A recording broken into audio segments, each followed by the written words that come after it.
Yeah, बिल्कुल भी। brothers and sisters, I'm glad that could spend some time in fellowship together. और भाई और बहनों, मैं खुश हूं कि हम संगति में थोड़ा समय एक साथ बांट सकते हैं। Yeah, one of the things I was meditating a few weeks ago was from Ephesians chapter 5, verses 16. और एक चीज जिस पर मैं पिछले हफ्ते में मनन कर रहा था वो था इफिसियो 5:16 से आगे।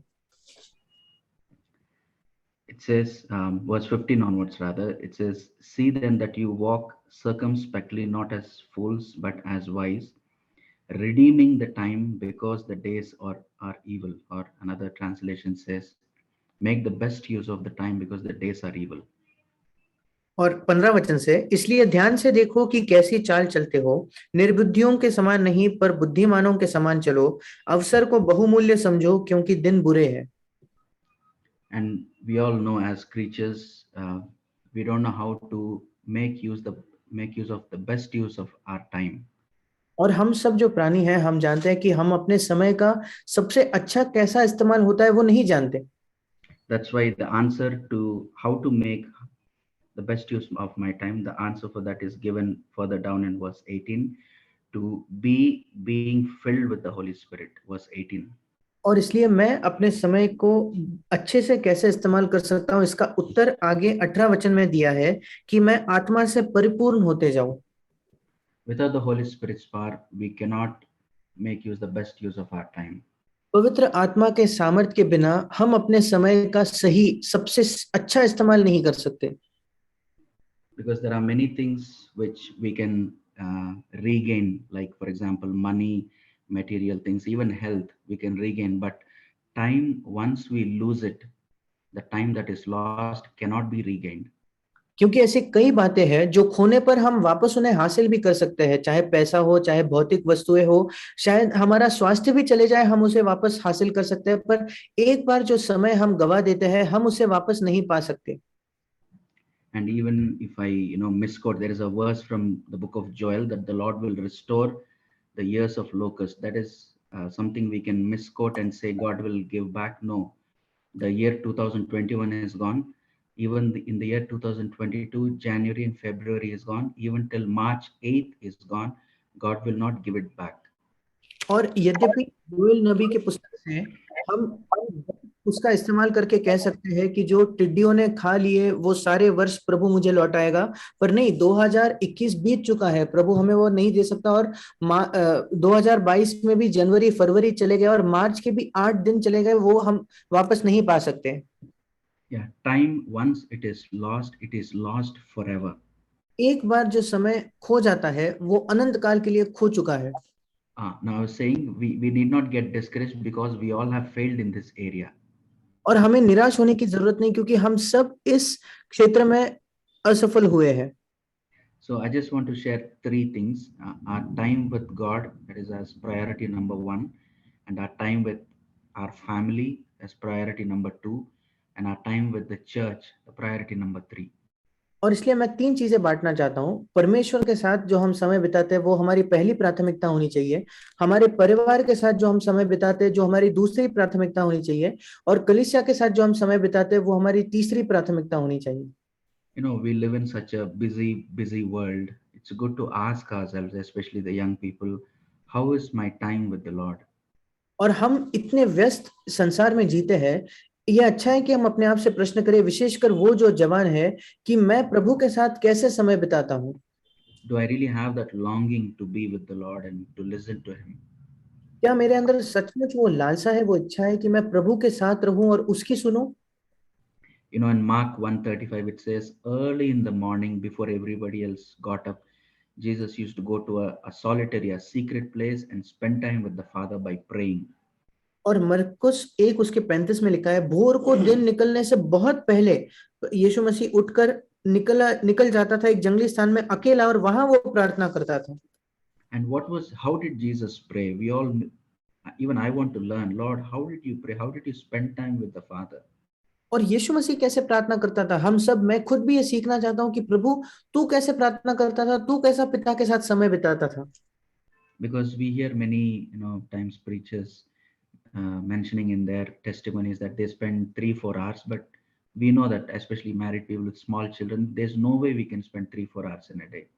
क्योंकि हम सबने ऐसे प्रचारकों की गवाही सुनी है जहां वो कहते हैं कि वो दिन में 3-4 घंटे परमेश्वर के साथ बिताते हैं, पर हम सब जिनमें हम में से सब जो विवाहित है, जिनके बच्चे हैं, हम जानते हैं कि हमारे लिए ये संभव तो नहीं है। So we read that in Isaiah chapter 50 verse 4. It's a well-known verse. और इसलिए हम यशायाह 50:4 में पढ़ते हैं, ये एक जाना माना वचन है। It says, morning by morning the Lord would wake me up. और वहां लिखा है भोर को वो नित मुझे जगाता है। For what? किस लिए? To listen as a disciple. वो मेरा कान खोलता है कि मैं शिष्य के समान सुनूं। So when we compare Mark 1:35 to Isaiah 54, there we see how Jesus prayed. His prayer was, his spending time with the Father was by listening morning by morning. और इसलिए जब हम मरकुस 1:35 की तुलना यशायाह 50:4 से करते हैं, तब हम जानते हैं कि यीशु मसीह की प्रार्थना थी, ये थी कि वो हर दिन प्रतिदिन परमेश्वर की सुनता था। And how do I know whether a brother or a sister, if they're really spending time with the Lord, if they have a listening ear, if they're listening to God, how do we know that? और मैं कैसे जान सकता हूं कि कोई भाई या बहन अगर वो सचमुच प्रभु के साथ समय बिताकर उनका कोई सुनने वाला कान है क्या, ये मैं कैसे जान सकता हूं? It's given in Isaiah 50 verse 5, the next verse. It's two things are mentioned there. Verse 5, Jesus was not rebellious, there'll be no pride. Verse 6, the second thing, it says, I gave my back, which means he had a spirit of yielding, a submissive spirit. और दो चीजें हैं जिसका उत्तर यशायाह 50:5 और 6 में है। 5वें वचन में लिखा है कि यीशु मसीह विरोध ना करता था, इसका मतलब बलवा ना करता था, वो उसमें कोई घमंड नहीं था। और 6वां वचन कहता है कि मैंने मारने वालों को अपनी पीठ और गलमोच नोचने वालों को अपने गाल किए, जिसका मतलब है वो दूसरों को अपने आप को समर्पित करने के लिए वो तैयार था, अर्पण करने के लिए तैयार था। Yeah, don't you think those two wonderful characters of our Lord should be there in us too? क्या हमें नहीं लगता कि हमारे प्रभु के ये दो उत्तम गुण हमारे अंदर भी होने चाहिए? Where we are not rebellious and we are submissive and obedient to the Lord, then that comes by listening to him. जहां हम विरोध करने वाले, प्रभु के खिलाफ बलवा करने वाले नहीं है, बल्कि उसके प्रति समर्पित होकर अधीन होने वाले, उसकी बात मानने वाले, आज्ञा मानने वाले लोग होते हैं। You know, one wonderful thing about the manna that people got in the Old Testament was God said everybody received according to his need. और पुराने नियम में जो लोगों को मन्ना मिला, उसके विषय में एक अद्भुत बात यह है कि बाइबल में लिखा है कि हर एक व्यक्ति को उसके जरूरत के अनुसार प्राप्त हुआ। And if somebody went late, so if somebody was lazy, they slept a bit lazily, if they had gone after the sun had come up, it says the manna would melt. और अगर कोई आलसी था, वो सुबह थोड़े ज्यादा समय तक सो जाता है, तो फिर बाइबल में लिखा है अगर सूर्योदय होने के बाद वो जाकर मन्ना इकट्ठा करने के लिए जाता, तो बाइबल में लिखा है कि तब तक वो मन्ना पिघल जाता था। Now, one of my favorite characters in the Bible is Mary of Bethany, Martha's sister. और बाइबल के सारे जो कैरेक्टर्स है, सारे लोग हैं, उसमें से मेरा एक पसंदीदार व्यक्ति अगर कोई है तो वो है बेथनी की जो मेरी थी, जो मार्था की बहन थी। There are three places you read about Mary of Bethany. और बेथनी की जो मरियम थी, उसके विषय में हम 3 जगह पढ़ते हैं सुसमाचारों में। Luke 10, John 11 and John 12. लूका 10, यूहन्ना 11 और यूहन्ना 12। In all three places about Mary of Bethany, you read that she is always at the feet of Jesus. और बेथनी की जो मरियम थी, उसके विषय में हम तीनों जगह यही पढ़ते हैं कि वो यीशु के चरणों में थी। That is like address. For example, our address. I live in Pune and you live in Mumbai, Navi Mumbai. That is your address. Your address. This is the flat number. This is the society I live. The care of address for Mary of Bethany was, if we were to go and ask, where can I find Mary? People would say at the feet of Jesus. That is her address. और अगर जैसे हम लोगों का एक पता होता है, जैसे मैं पुणे में रहता हूँ, आप लोग नवी मुंबई में रहते हैं, अगर उस समय कोई जाकर पूछता कि मरियम का पता कहाँ है, मरियम कहाँ पाई जाएगी, तो उसका उत्तर था, उसका पता है यीशु के चरणों में। In Luke 10, she was at the Lord's feet listening to his voice, his word. लूका 10 में वो प्रभु के चरणों में थी, जहां वो यीशु की आवाज, यीशु के वचनों को सुन रही थी। What is the result? her heart was at rest. But Martha, she was so busy with making food in the kitchen and she neglected listening to the Lord, because as a result of that, she ended up with irritation and grumbling and complaining. और उसका परिणाम क्या था कि उसका हृदय जो था वो विश्राम में बना रहा, बल्कि मार्था जो बड़ी व्यस्त थी और उसको किचन में वो व्यस्त थी और उसको सुनना उसने नजरअंदाज कर दिया, वो जो थी उसका अंत ये हुआ कि उसके हृदय में कुड़कुड़ाहट थी और वो शिकायत करने लगी। And in John 12, verse 3, it says, she was at the feet of the Lord pouring out the best perfume. As a result of that, the entire house was filled with fragrance. और यूहन्ना 12:3 में लिखा है कि वो यीशु के पांवों पर एक बहुमूल्य इत्र लेकर उसने उसके पांवों पर डाला और वो जो पूरा घर था वो उस सुंदर इत्र की सुगंध से भर गया। Yeah, such people who have a listening ear will bring fragrance into their home life, into the church life. ऐसे लोग जिनके पास सुनने का कान होता है वे अपने पारिवारिक जीवन में और अपने कलीसिया के जीवन में एक सुगंध को लाएंगे। Who spend time listening, young people, I hope the Lord will burn it into our hearts that we will not waste our time but spend time. I'm not just talking about reading the Bible, but more than that, listening to the Lord, listening to the Lord. और जो लोग केवल सुनते हैं, जवानों में चाहता हूं कि सचमुच हम अपने जो समय है उसको व्यर्थ ना गवाए और वो जो समय है हमें केवल बाइबल पढ़ने में नहीं बिताना है बल्कि प्रभु को सुनने में वो समय हमें बिताना है। And we are not talking about taking a resolution, okay, from tomorrow onwards, I'll get up early in the morning. That's not what we are talking about. और हम यहाँ कोई निश्चय या निर्णय करने के विषय में बात नहीं कर रहे कि हम ये सुनकर निर्णय लेते हैं कि कल से मैं सुबह उठकर प्रभु को सुनने वाला हूँ। If we start with our selfish resolution, it will amount to nothing. अगर हमारे स्वार्थी निर्णयों से हम शुरुआत करेंगे तो उसका कोई भी फल नहीं होगा। But we should rather start with loving the Lord, to first of all meditate how much the Lord loved us. पर हमें शुरुआत इससे करनी है, प्रभु से प्रेम करने से, और उससे भी पहले इस पर मनन करने से कि प्रभु ने हमसे कितना प्रेम किया है। That we will long to spend time with the ones we love the most. कि क्योंकि हमारी यही लालसा होगी कि हम उनके साथ समय बिताएं जिनसे हम सबसे ज्यादा प्रेम करते हैं। Just like a boy and a girl, they don't even want to let others know where they want to meet, some secret place, because they're in love with each other. और जैसे एक लड़का लड़की भी ये भी नहीं चाहते कि दूसरे लोग जाने कि वो कहाँ मिलना चाह रहे हैं, क्योंकि वो एक दूसरे से इतना प्रेम करते हैं। Do we have a love relationship like that? Jesus was like that. We read about Jesus that he would often slip away into the wilderness because he had a love relationship with his heavenly Father. क्या हमारा परमेश्वर के साथ ऐसा एक प्रेम भरा संबंध है? यीशु का ऐसा ही उसके पिता के साथ प्रेम भरा संबंध था, इसलिए हम पढ़ते हैं कई बार वो चुपचाप जंगल में निकल जाता था परमेश्वर के साथ समय बिताने के लिए। Yeah, maybe never forget that God owns the time. We should not think that we own the time. It is God who owns the time. और हम कभी ये ना भूले कि परमेश्वर सारे समय का मालिक है।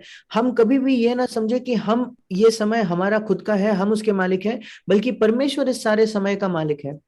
A true disciple will never use the words time pass or killing the time and wasting the time. एक सच्चा शिष्य जो है वो कभी इन शब्दों का इस्तेमाल नहीं करेगा, मानो टाइम पास या समय को ऐसे ही व्यर्थ गवाना या उसको गवा देना। To have that quality, not the quantity, spending 1 hour, 2 hours. We're not talking about the quantity, but the quality of time. Even if you spend 10 minutes or 15 minutes, to have that quality of time.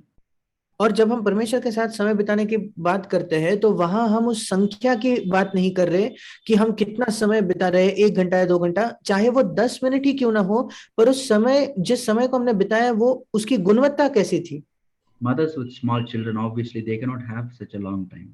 जिन माओं के छोटे बच्चे हैं उनके लिए संभव ही नहीं है कि वो लंबा समय बिताए। Yeah, I'm challenged by listening to the example of Susanna Wesley, the mother of John Wesley.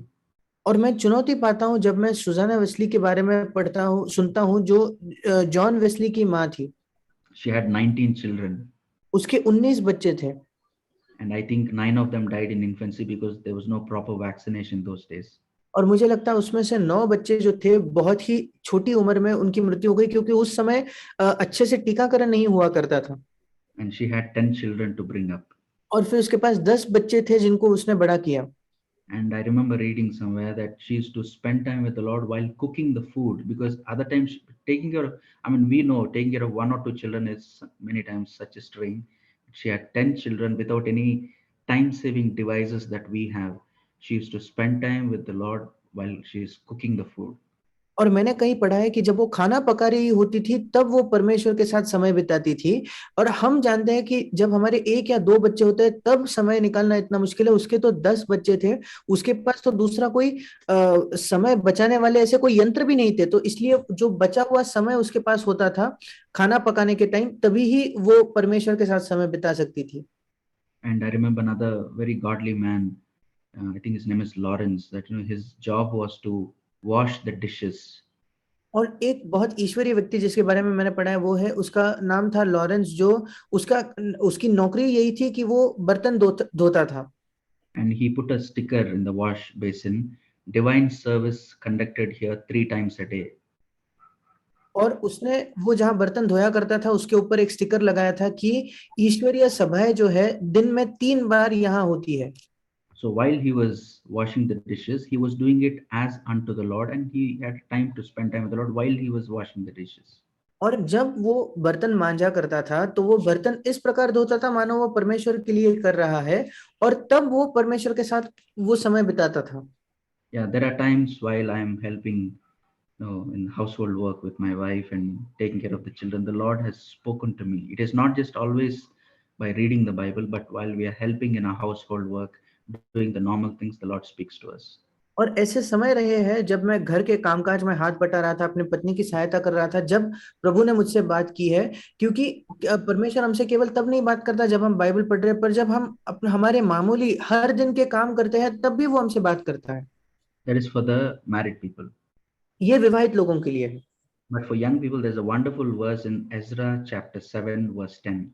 पर जवान जो लोग हैं उनके लिए एक अद्भुत वचन है, एजरा की पुस्तक उसका 7वां अध्याय 10वां वचन। Yeah, could you read it, brother? Yes. Ezra chapter 7, verse 10. Ezra 7:10, क्योंकि एजरा ने यहोवा की व्यवस्था का अर्थ जान लेने और उसके अनुसार चलने और इस्राएल में विधि और नियम सिखाने के लिए अपना मन लगाया था। Yeah, in the English Bible it says, Ezra devoted himself to study the law of the Lord. और इंग्लिश में जैसे लिखा है कि एजरा ने यहोवा की व्यवस्था को अर्थ जानने के लिए अपना मन लगाया था।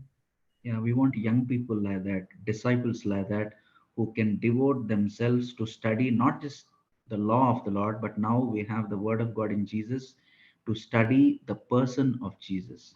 और हमें चाहिए कि हमारे पास भी ऐसे जवान हो जो अपना बिल्कुल मन लगाए, ना केवल परमेश्वर की व्यवस्था को पढ़ने के लिए, पर अब हमारे पास यीशु है और वो यीशु के जीवन को समझने के लिए। Do you know where Ezra was? क्या आप जानते हो एजरा कहाँ था? He was not in Jerusalem where there were synagogues and the scriptures were there. He was in Babylon, no temple, no synagogue there. वो यरूशलेम में था जहाँ आराधनालय थे, पर वो तो बेबीलोन में था जहाँ मंदिर भी नहीं था और आराधनालय भी नहीं था। But how did he have the scriptures there? फिर वहां उसके पास बाइबल कैसे थी? Perhaps when Ezra was a little boy, when he was being exiled by Nebuchadnezzar the king, maybe Ezra's parents may have taken a copy with them. शायद जब इजरा छोटा था, जब नबूकदनेस्सर राजा इसको बंदी बनाकर ले जा रहा था, तभी शायद उसके माता पिता ने बाइबल की कोई एक कॉपी उनके साथ वो ले गए होंगे। One of our church families in Pune was mentioning the meaning. One of the meanings of the word meditate means to devour like a hungry lion or a hungry tiger.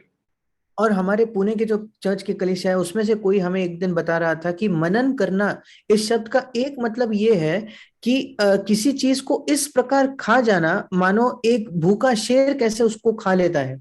Sometimes in the National Geographic Channel, we would have seen, some hungry lion and tiger, how they tear the meat apart. और कभी कभी हमने national geographic पर कभी ना कभी देखा होगा कैसे एक सिंह होता है या वो शेर जो होता है वो कैसे बिल्कुल फाड़ खाता है, चीर डालता है उस प्राणी को, Because it is so hungry. क्योंकि वो इतना भूखा है। My dear young people, if we want to challenge you, that ask God to give you that hunger, that so that you will devour the word of God, listening to the Lord. मेरे प्रिय जवानों, मैं आप सबको हम आप सबको चुनौती देना चाहते हैं कि आप प्रभु से मांगे कि आपको भी वो ऐसी चाहत दे कि आप परमेश्वर के वचन को बिल्कुल उसको सुनते हुए उस वचन को पूरा खा लो।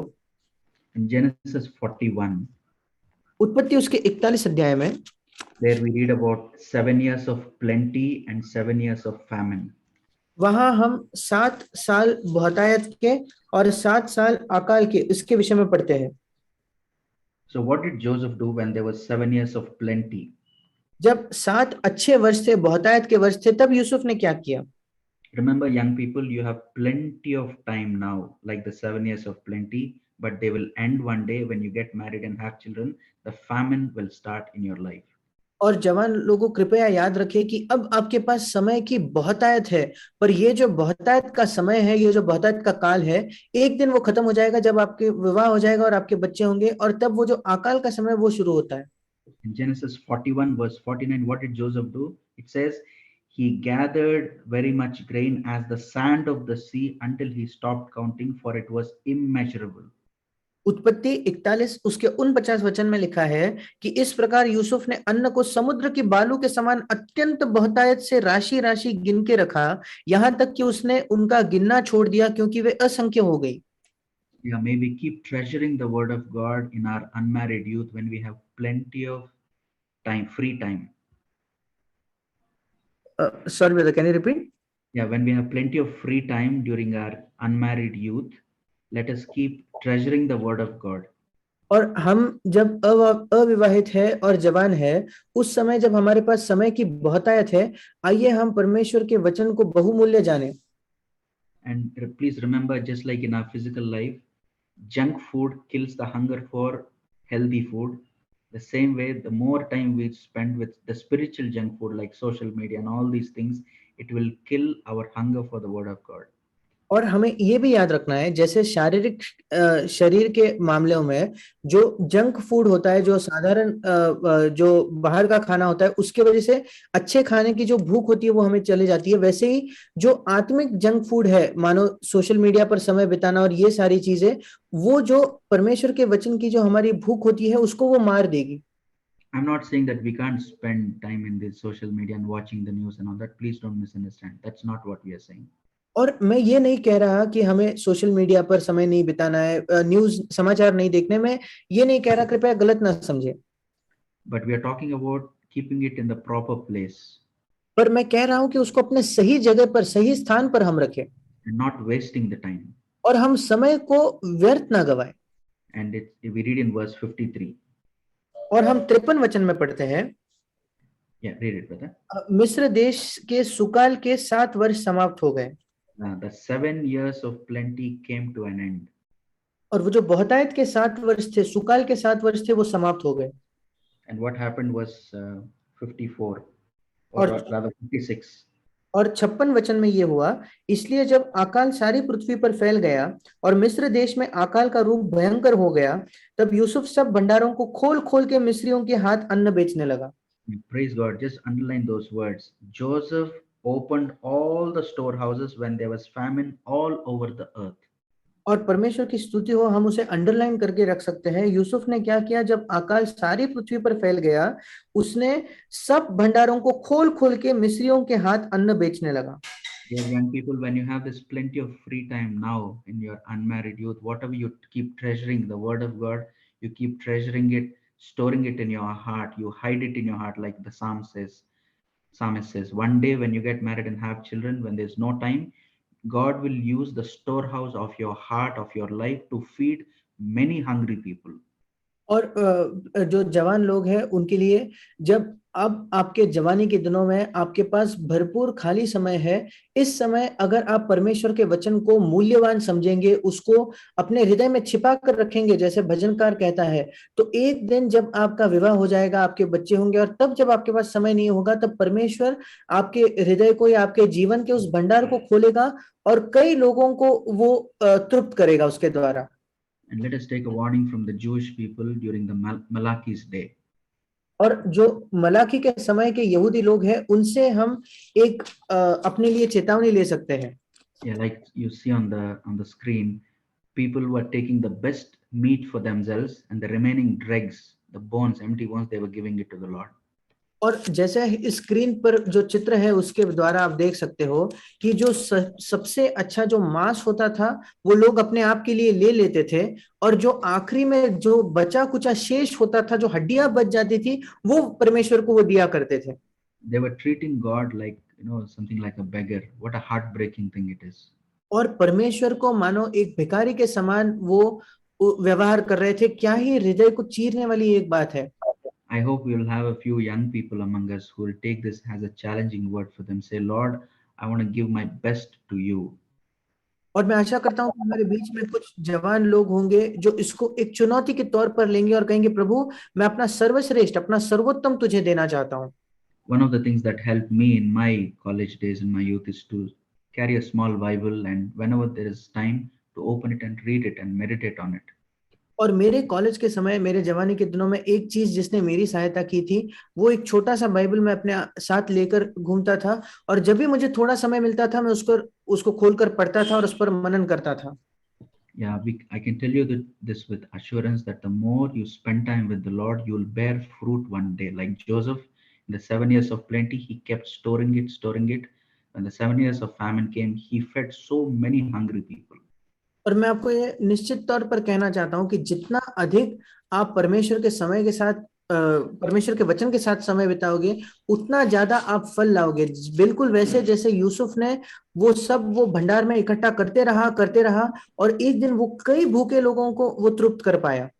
And again, like I said, we are not talking about the quantity of time, but the quality of time. It's not how long we spend, but the quality of time we spend with the Lord. और फिर एक बार मैं यही कहूंगा कि हम कितना समय बिताते हैं इसकी संख्या महत्वपूर्ण नहीं है, बल्कि हम जो समय बिता रहे हैं उसकी गुणवत्ता कैसे है, वो ज्यादा महत्वपूर्ण है। Yeah, the second priority is our time with our family. और दूसरी प्राथमिकता जो होती है वो है हमारे परिवार के साथ हमारा समय। Those who genuinely spend time with the Lord will genuinely spend time with the family. जो लोग वास्तविकता में प्रभु के साथ समय बिताते हैं, वो लोग वास्तविकता में अपने परिवार के साथ भी समय बिताएंगे।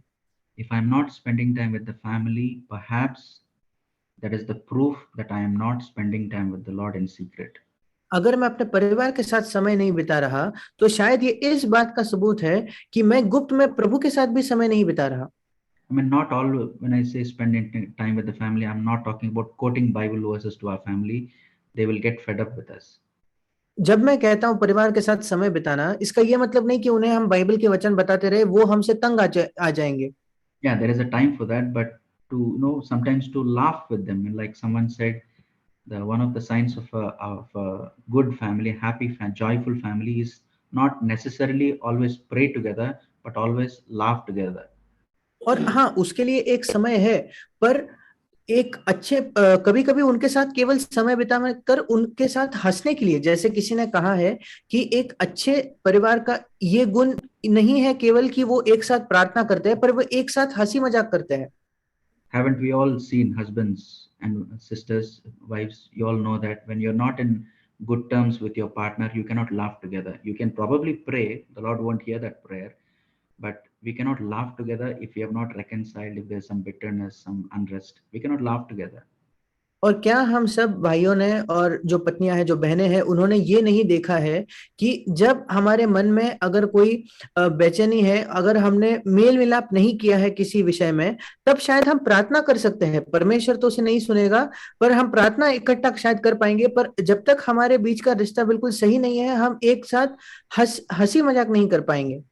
And it's a perfectly Christian and a godly thing when husband and wife pull each other's leg, joke in a very in a healthy way, and children will be finding this sick. They will feel so secure.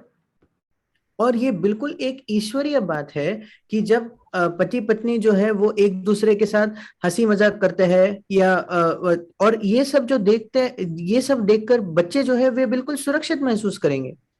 And like it says in Mark 6:31, the disciples, they didn't even have time to eat food. Like some mothers, they don't even have time to eat food, time to sleep. It says, Jesus says, come away, take some rest from all this busy life. Mark 6:31. और जैसे मरकुस 6:31 में लिखा है कि उनके पास खाने का भी अवसर नहीं उन्हें मिलता था, वैसे ही शायद कुछ माताओं का भी होता होगा जिनके छोटे बच्चे हैं कि उनको समय नहीं मिल रहा इस व्यस्त इसमें, उनको प्रभु कहता है कि आप थोड़ा समय निकाल कर थोड़ा विश्राम करें। In John's Gospel, we read that Jesus' own brothers, his half brothers, were unbelievers. They did not believe Jesus. और हम यूहन्ना के सुसमाचार में पढ़ते हैं कि यीशु के खुद के जो भाई थे वो अविश्वासी थे, वो यीशु में विश्वास नहीं करते थे। But in Acts 1:14, when the people were praying in the upper room for the filling of the Holy Spirit, Jesus' brothers were there, James and Jude, and his brothers. How did they come there? पर जब हम प्रेरितों 1:14 में पढ़ते हैं कि ऊपरी कोठरी में जब वो पवित्र आत्मा के लिए प्रार्थना कर रहे थे, तब यीशु के भाई भी वहां थे, यहूदा भी था, याकूब भी था, वे कैसे वहां आए? Because Jesus spent time. He invested his time with his brothers. क्योंकि यीशु मसीह ने उनके साथ समय बिताया था, यीशु मसीह ने अपने समय का अपने भाइयों के साथ निवेश किया था। Because he was investing time, one day the fruit, he was able to bear the fruit. क्योंकि वो समय का निवेश कर रहा था, एक दिन उसका फल भी वो फल देख पाया। When James became such a wonderful pillar in the church, he became a godly leader also. और याकूब कलीसिया में इतना एक अच्छा पिलर के समान बन गया और वो एक अगुआ भी बना कलीसिया में। Jude also, he wrote such a wonderful, powerful letter. A small epistle, but a very powerful epistle. और यहूदा भी, उसने इतना अद्भुत एक पत्र लिखा, वो इतना छोटी सी पत्री है पर इतनी अद्भुत वो पत्री है। And Genesis 26 verse 8, it says, Isaac was caressing his wife Rebecca. और उत्पत्ति 26:1 में लिखा है, 26:8. सॉरी, उत्पत्ति 26:8 में लिखा है कि इसहाक अपनी पत्नी रिबका के साथ क्रीड़ा कर रहा था। हिंदी में उसका ये सही भाषांतर नहीं है। Yeah, it says caressing, which means it's a God wonderful, beautiful gift of romance and the sexual relationship God has given for husband and wife to spend together. और इंग्लिश में जो शब्द है कैरेसिंग, उसका जैसे परमेश्वर ने उसके एक अद्भुत एक तोहफा जैसे दिया है, जैसा प्रेम संबंध और जो यौन संबंध होता है पति पत्नी के बीच। When I think when it talks about Joseph, Mary, and Adam and Eve, it doesn't say Adam had sex with Eve or Joseph had sex with Mary. It says Adam knew Eve. It says the word knew, knowing. It says the word knowing is used. और जब Bible में आदम हवा के विषय में लिखा है या याकूब और मरियम के विषय में लिखा है, तब दोनों जगह में ये नहीं लिखा कि याकूब ने मरियम के साथ यौन संबंध रखे या आदम ने हवा के साथ यौन संबंध रखे, पर दोनों जगह ये लिखा है कि आदम ने अपने पत्नी को जाना। विशेषकर इंग्लिश में ये लिखा है कि उसने जब अपने पत्नी को जाना। Yeah, which means this gift of romance and sex God has given is not just physical, just not merely physical. It's something deeper than that, where we can know our life partners by spending time with them. और इसलिए जो परमेश्वर ने ये romance का जो एक ये दान दिया है, वो केवल शारीरिक नहीं है, पर वो ये भी है कि हम अपने जीवन साथी को जान सके। It is a pure gift from the Lord. There's nothing dirty about it.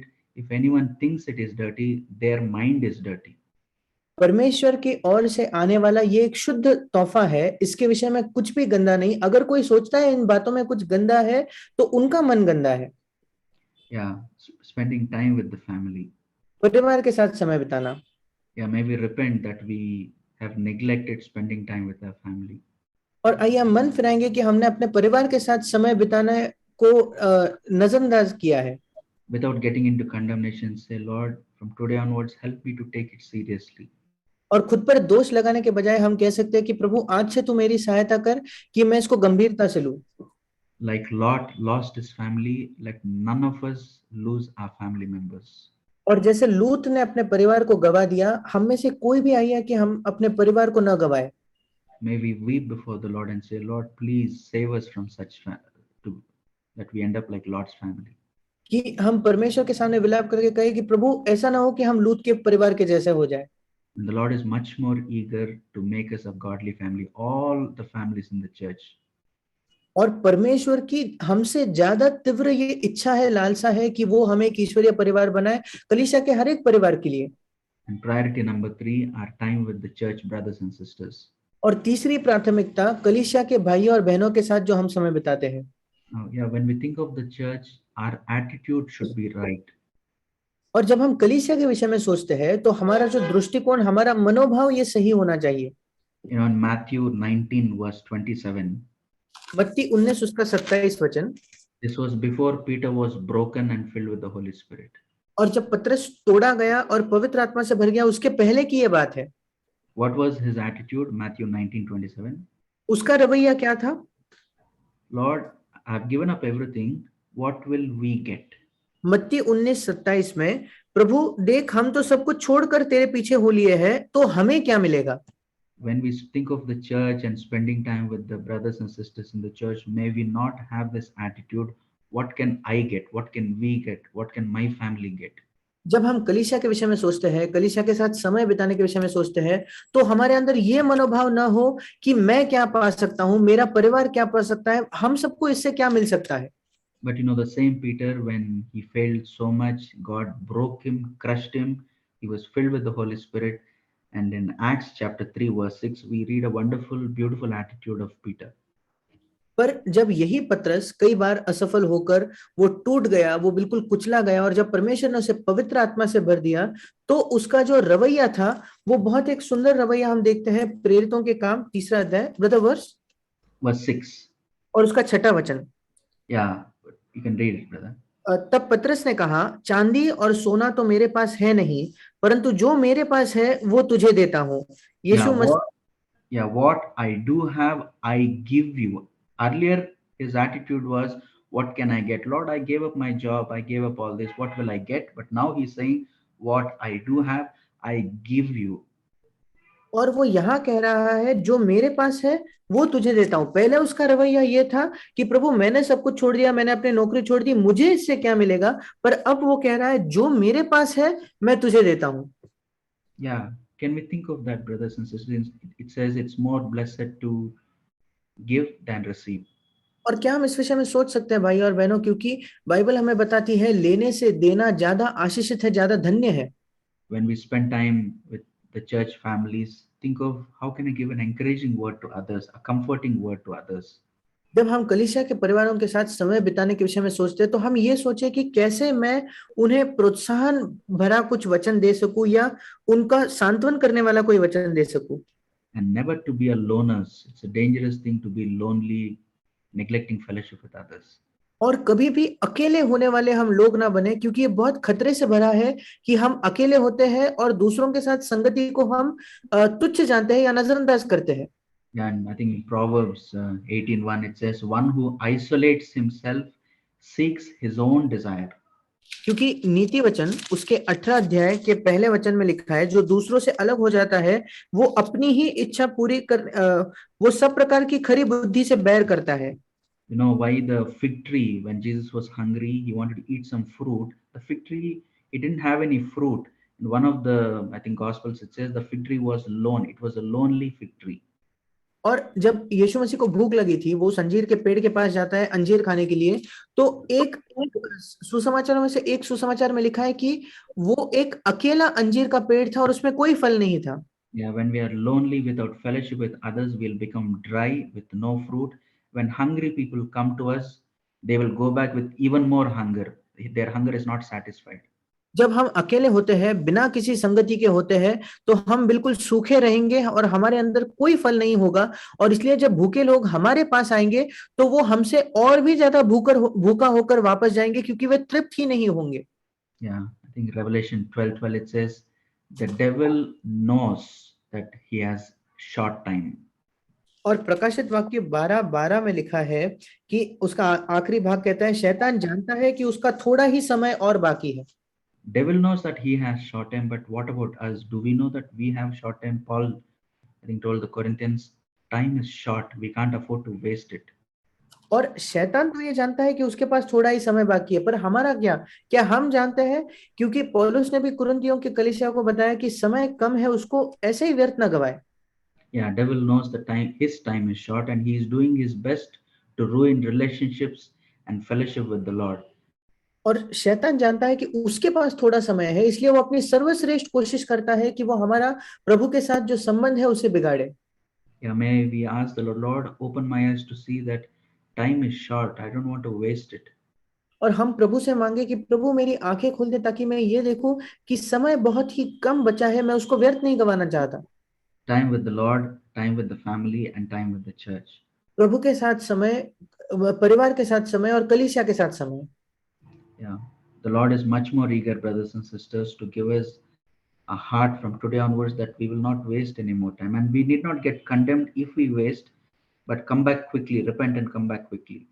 और भाई और बहनों, प्रभु ज्यादा ये चाहत रखता है कि हम अपने समय का हम अपने समय का दुरुपयोग ना करें, उसको व्यर्थ ना गवाएं।